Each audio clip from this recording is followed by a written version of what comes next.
Hello mga kadiskarte, mas pinadali na Japanese siomai.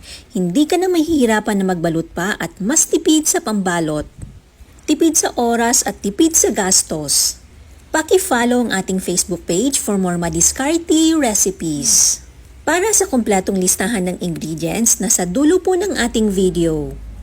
Kalahating kilo ng ground pork, kung hindi kayo pwede ng pork, pwede naman chicken or beef. 1 medium size na carrot, hiwain ng mince. 1 red onion, hiwain din ng maliliit.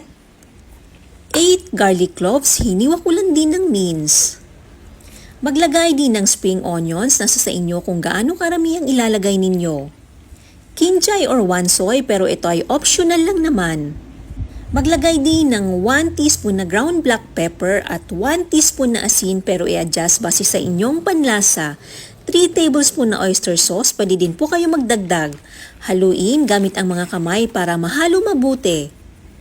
Maglagay din ng 1 cup na all-purpose flour at 1 cup na cornstarch. Haluin lang ulit. Once nahalo na mabuti, maglagay din ng ice water. Dapat may kasama po na ice para mas maganda ang texture ng ating siomai. Haluin lang po ulit. Ganito dapat ang consistency ng ating mixture. Hindi pa nag-melt ang ice, okay lang po yan, hayaan lang sa mixture. Maglagay din ng sesame oil para hindi dry ang ating mixture. Haluin lang ulit. Once nahalo na mabuti, ilagay sa piping bag ang mixture. Kailangan din natin ng nori sheets. 9 po lahat ang nagamit ko sa ating recipe.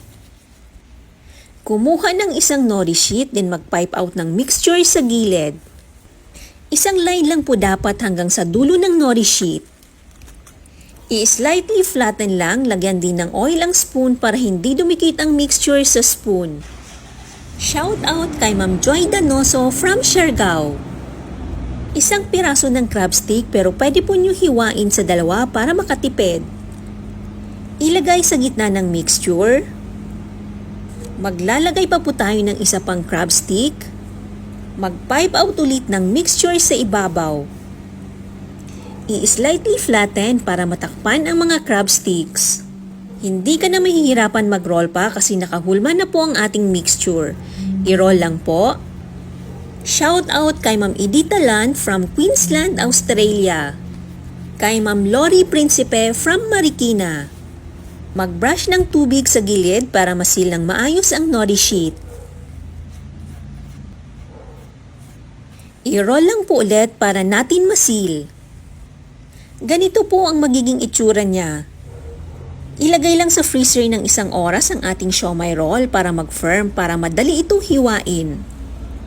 I-brush din ng sesame oil ang steamer basket para hindi dumikit ang ating siomai sa steamer.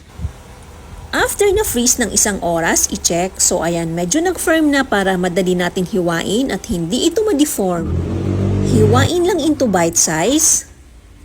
Shout out kay Sir Bembem Kubacha from Tacloban City, Leyte.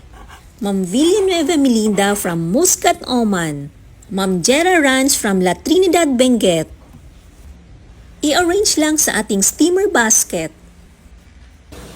Magpakulo ng tubig, dapat nasa 1/4 lang ang tubig ng steamer.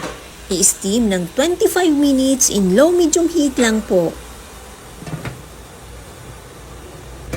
After 25 minutes, i-check. Ang sarap nito mga Mars, serve with chili oil at toyo with kalamansi. Pwede po ninyo ito ipang negosyo. Maraming salamat po sa panunood. Hanggang sa muli na pagbahagi ng madiskarte recipes.